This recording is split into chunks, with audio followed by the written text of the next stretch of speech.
आई म्हशी ओवाळी, आनंदाचं झाड दारी झुलते डहाळी.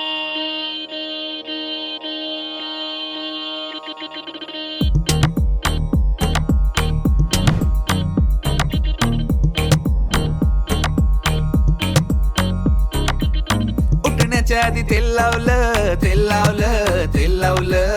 बालपणाकडे मंधावलं, मंधावलं, मंधावलं. फराळाला घरी पै पावनं, पै पावनं, लई पावनं. पोटभर खाऊन फैलावणं, सैलावणं, फैलावणं. नात्यांना गोडीनं, भेटण्याच्या ओढीनं, उत्सवाच्या जोडीनं आली आली. किल्ल्याच्या मातीत, दिव्याच्या ह्या वातीत, फराळाच्या वाट